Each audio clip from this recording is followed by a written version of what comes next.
폐하! 안녕하세요.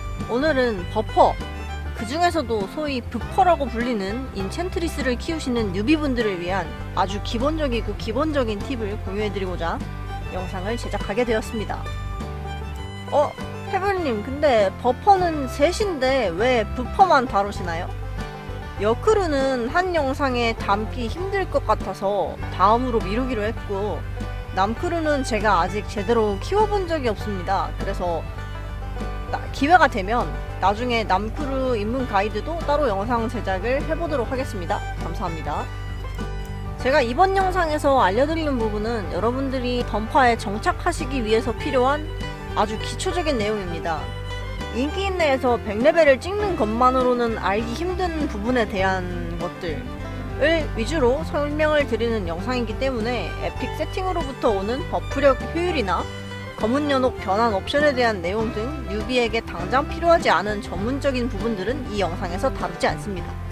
모쪼록 영상 시청에 참고해주시면 감사드리겠습니다. 던파의 버퍼는 팀 내에서 직접 공격으로 파티에 기여하는 데미지적인 기여도보다 파티원의 공격력을 높이고 생존력을 높여주는 서포팅 위주의 기여도가 높은 직업군입니다. 여러분은 1레벨부터 100레벨까지의 육성 구간을 아마 쩔을 받으시거나 솔플로 진행을 하셨을 거라고 생각합니다. 당연히 여러분의 스킬트리에서 파티 기여도가 높은 힐, 큐어, 버프류의 스킬들보다 직접 공격을 주는 스킬들에 투자가 더 되어 있으실 거라고 생각합니다. 그러나 만렙을 찍으셨다면 이제는 스킬의 중요도를 공격 계열 스킬에서 버프 계열 스킬로 옮겨주셔야만 하는 시간입니다. 만렙을 찍은 이후에는 대다수의 컨텐츠에서 유저들끼리 파티 플레이를 시작합니다. 지금까지 파티에서 버퍼가 해주어야 하는 일, 파티용으로 꼭 찍어야 하는 스킬들을 모르는 상태로 파티에 들어가서 영문도 모르고 욕을 먹으셨거나 제 역할을 하지 못하는 등의 경우가 많으셨다면 이 영상을 보고 따라하는 것으로 기본적인 문제를 해결하실 수 있을 거예요. 그럼 지금부터 버퍼 입문 가이드 시작합니다.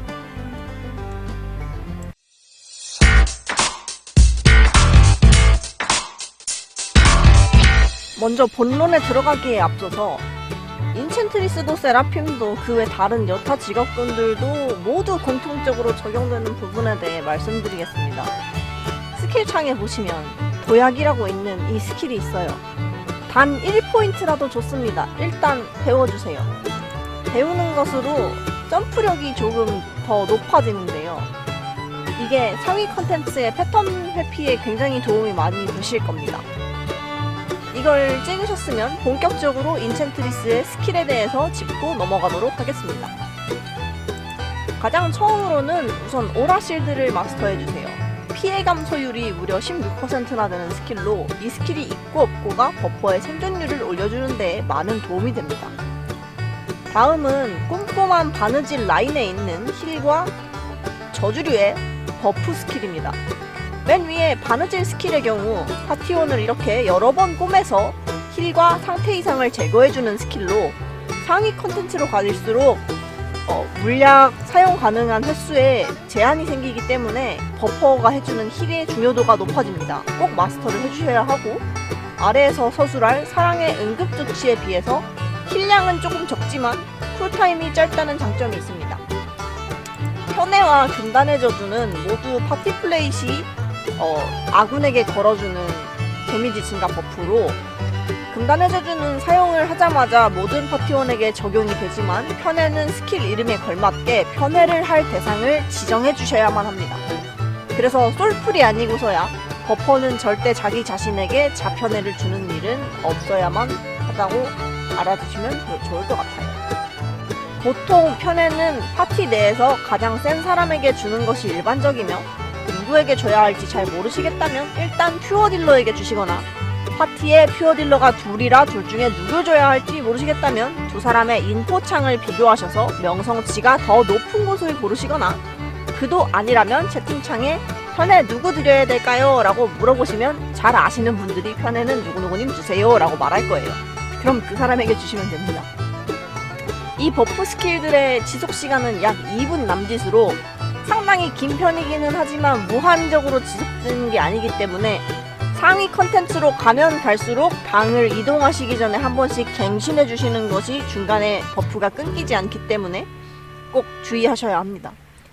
파티원이 죽었다가 코인 혹은 성스러운 축복 물약으로 살아났을 경우에는 그 전에 받았던 버프 효과들이 전부 사라지기 때문에 죽었다 살아난 파티원이 있다면 꼭 다시 버프를 걸어주셔야 합니다. 인챈트리스의 부활 스킬로 살아난 경우에는 버프가 사라지지 않으므로 상대적으로 신경을 덜 쓰셔도 문제는 없을 거예요.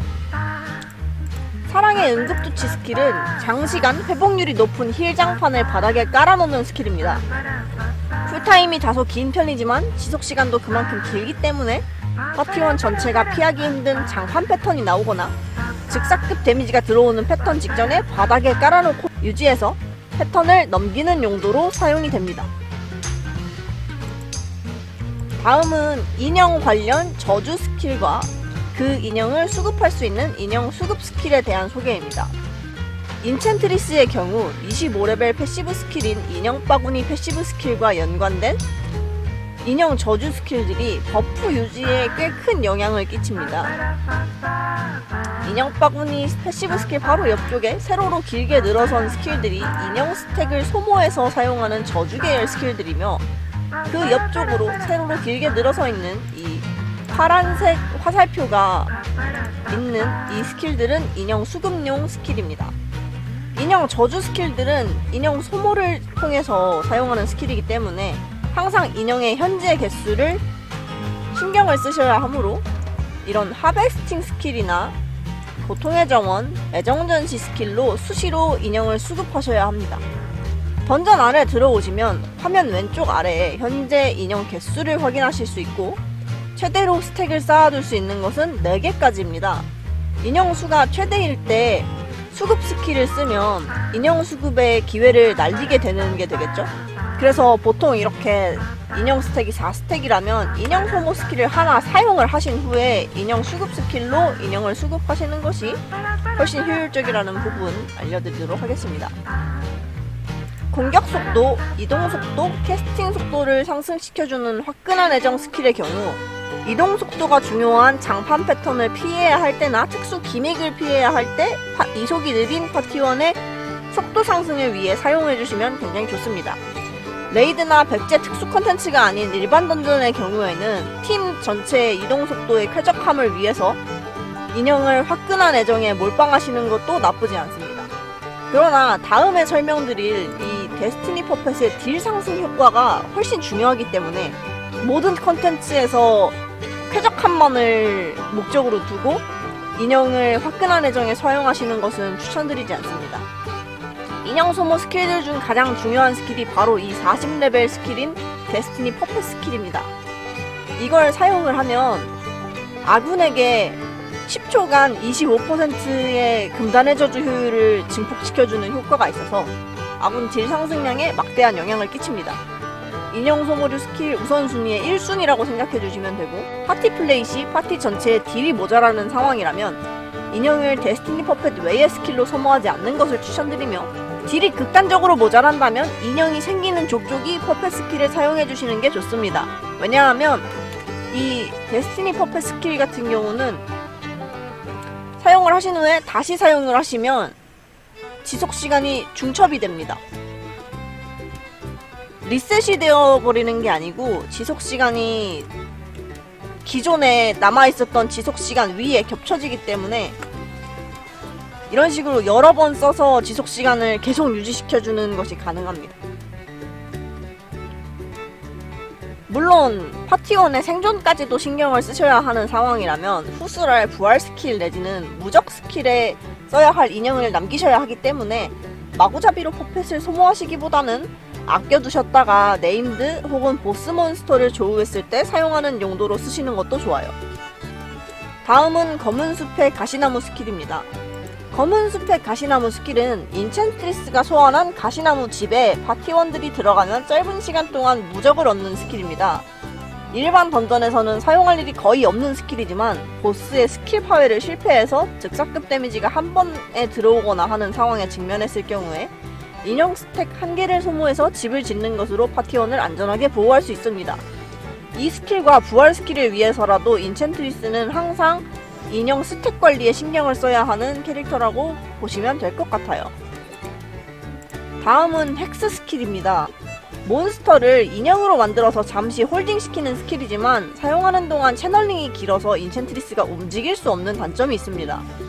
인챈트리스에게는 헥스 이외에도 준수한 홀딩기들이 존재하고 있기 때문에 여기에다가 인형을 소모하시는 것은 별로 추천드리지 않습니다. 마지막으로 죽은 파티원을 부활시키는 영원한 소유 스킬입니다. 던파에서 유일하게 4회까지 사용 가능한 부활 스킬로 저주인형 스택을 소모해서 지정된 사망 파티원 1명을 살릴 수 있습니다. 한 명이 여러 번 죽어서 한 명에게 4번을 사용하는 것도 가능하고 파티원 4명이 동시에 죽었다면 4명에게 골고루 사용하는 것도 가능합니다. 파티 플레이시 굉장히 중요도가 높은 스킬이라고 생각해주시면 될 것 같아요. 패시브 스킬들의 경우 스킬 공격력 증가, 마법 크리티컬 확률 증가, 힘 지능 증가 등 능력치를 올려주는 중요한 역할들을 하기 때문에 꼭 마스터를 해주셔야 합니다. TP 스킬의 경우에는 하베스팅 범위 증가 옵션을 위해서 하베스팅을 꼭 찍어주시는 걸 개인적으로는 추천해드리고 바느질의 힐량 증가를 위해 바느질도 꼭 찍어주시는 게 좋습니다. 나머지는 상급기 위주로 본인 취향에 맞춰 하시면 될 것 같아요. 왜냐면 어차피 다 딜 관련 옵션이기 때문에 버퍼에게는 그리 중요하지는 않습니다. 사실 기여도가 미미해요, 버퍼의 데미지는.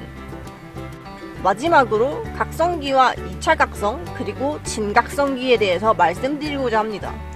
던파를 하다보면 보통 던파 유저들끼리 아포고라고 이야기하거나 아포는 그러기 보고 올려주세요, 입장 아포 올려주세요 라는 말을 하는 거를 심심찮게 보신 적이 있으실 거예요. 근데 대체 그 아포가 뭐냐 하면 어원 자체는 던파 최초의 버퍼인 남자 크루세이더 세인트의 1차 각성 스킬 이름에서 유래되었습니다. 그 스킬 이름이 아포칼립스거든요. 이 아포칼립스 스킬에 파티원 피해 증폭 옵션이 달려있어서 메인 딜타임에 세인트가 아포를 시전하고 파티원들이 스킬을 사용하는 것이 거의 하나의 룰처럼 자리잡게 되었습니다. 한참 뒤에 출시한 신규 버퍼인 여크루세이더와 인챈트리스 역시 각성기에 피해 증폭 옵션을 달고 나왔기 때문에 크록스 오브 빅토리아 스킬과 마리오네트 스킬도 뭉뚱그려서 아포라고 칭하기 시작을 해서 현재에 이르렀습니다. 진각성 업데이트 이후로는 진각성 스킬에도 피해 증폭 효과가 붙어있어서 피해 증폭 효과가 달린 각성기 전반을 통틀어서 아포라고 부르고 있습니다. 따라서 아포 올려주세요 라고 했을 때 현재 메타에서는 진각성기 혹은 1차 각성기를 의미하신다고 생각하시면 됩니다. 근데 이제 여기에서 뉴비분들을 혼란스럽게 만드는 부분이 생기는데 그게 바로 진각성의 링크 시스템인데요. 스킬 쿨타임을 1차 각성기, 2차 각성기와 공유하도록 선택해서 링크를 할 수 있습니다. 우선 1차 각성기 스킬과 진각성을 링크했을 경우에 대해서 설명을 해드리겠습니다. 진각성과 1차 각성기 스킬을 링크를 했을 때 이 두 스킬이 스킬 쿨타임을 공유하기 때문에 둘 중에 한 스킬을 사용하셨을 경우 반대쪽 스킬을 사용하지 않았음에도 불구하고 쿨타임이 동일하게 적용이 되어 사용 불가한 상태가 됩니다. 저는 현재 1차 각성 스킬인 마리오네트와 진각성 스킬인 종막극을 링크시켜 두었고 화면을 보시면 저는 종막극을 사용했는데 마리오네트도 사용 불가 상태가 되어서 쿨타임이 돌아가고 있죠. 다시 초기화를 해보도록 하겠습니다. 반대로 2차 각성 스킬을 링크했을 경우에는 2차 각성 스킬과 진각성 스킬의 쿨타임이 공유가 됩니다. 진각성 스킬을 사용을 하면 이렇게 2차 각성 스킬이 사용 불가 상태가 되죠. 버퍼의 경우 링크한 스킬에 따라서 진각성 스킬의 효과가 약간씩 달라집니다. 여기 보시면 마리오네트, 그러니까 1차 각성 스킬과 링크를 할 경우 사용 후에 방을 넘어가더라도 진각성기의 효과가 유지가 되지만 동시에 마리오네트의 쿨타임도 돌아가기 때문에 마리오네트를 별개로 사용할 수 없다는 단점이 존재합니다. 그러나 지속시간이 마리오네트와 종막극을 따로 사용하는 2강 링크 종막극보다 훨씬 길고 방을 넘어가도 버프 효과가 유지되기 때문에 보통은 이러한 세팅으로 일반 던전을 도는 것이 일반적입니다. 1차 각성 스킬을 링크했을 경우 지속시간을 조금이라도 늘리기 위해서 게이지가 거의 다 끝나갈 때 2차 각성 스킬을 사용하는 것으로 약 5초 정도의 지속시간을 더 벌 수 있습니다. 2차 각성 스킬에는 버프 옵션이 달려있지 않기 때문에 보통은 종막극의 지속시간을 조금이라도 늘리기 위한 용도로 종막극 말미에 사용을 하는 것이 일반적입니다. 보여드리도록 할게요. 지금 보시면 게이지가 한 절반 정도 남았잖아요. 이게 여기까지 남아서 이 노란색 게이지 바가 거의 보이지 않을 때쯤 2차 각성 스킬을 사용을 해주시면 됩니다. 저는 조금 기다렸다가 커튼콜 타임이라는 소리가 들리고 나서 이때 사용을 해주시면 원래는 끝났어야 하는 상황임에도 반짝반짝거리면서 아직까지 유지가 되고 있는 걸 보실 수 있죠. 이 2차 각성 스킬의 연출이 지속이 되고 있는 동안은 진각성 스킬의 버프 효과가 그대로 유지가 되기 때문에 이런 식으로 종막극 말미에 사용을 하곤 합니다. 다음으로 2차 각성 스킬과 진각성 스킬을 링크했을 경우에는 진각성 스킬과 1차 각성 스킬을 동시에 사용하는 것이 가능해집니다.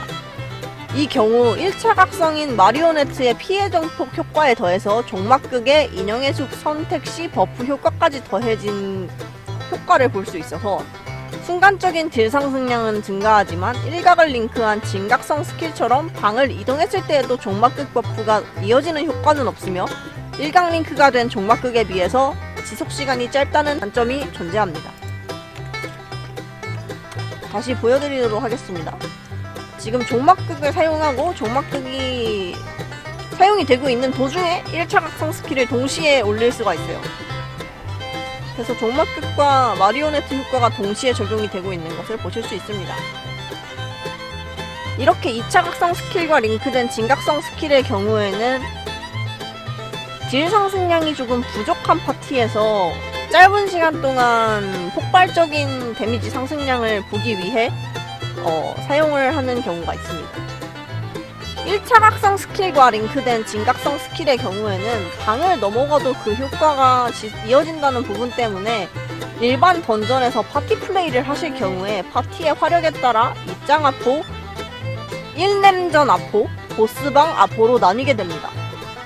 여기서 말하는 1렘전 아포는 첫 번째 네임드 몬스터 방 전에 아포를 올리는 것을 지칭합니다. 던전에서의 아포 운용법의 경우 버퍼는 첫 방에서 다음 방으로 넘어가는 입구 포탈에 딱 붙어서서 진각성을 올리면 진각성 시전 시간의 연출과 채널링을 스킵을 하고 바로 버프를 적용받은 상태로 파티원과 함께 다음 방으로 넘어갈 수 있기 때문에 다음 방으로 넘어가는 포탈에 바짝 붙어서서 아포를 올리고 들어가는 것이 일반적입니다. 아포 타이밍은 사실상 극딜 타이밍이 열렸음을 파티원들에게 알리는 효시이기 때문에 올리기 직전에 데스티니 퍼펫을 먼저 사용하고 아포를 올리는 습관을 들이시는 것이 좋습니다. 퍼펫을 적용받지 못한 상태로 파티원이 진각성기를 사용을 하면 그만큼의 딜로스로 이어질 테니까요.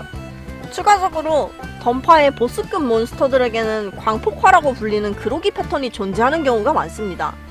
보통 해당 광폭화 패턴을 파회를 하면 길게는 25초, 짧게는 몇 초간의 딜 타임이 열리는데 이때에는 아군이 적에게 주는 피해량이 상승하기 때문에 이 타이밍을 노려서 데스티니 퍼펫과 1차 각성, 진각성기 등을 동시에 사용을 하고 가진 모든 딜을 증폭시켜서 쏟아붓는 것이 일반적입니다.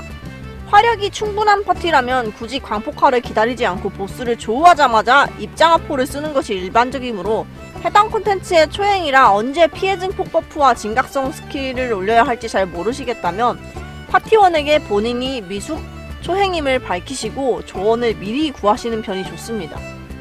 이걸 밝히지 않으셨을 경우에 파티의 클리어가 늦어지면 뭐라고 하는 사람들이 있거든요. 그러니까 들어가시기 전에 미리 자진신고 하시는 게 여러모로 본인들이 받으실 스트레스를 줄이시는 데 도움이 되실 거라고 생각합니다.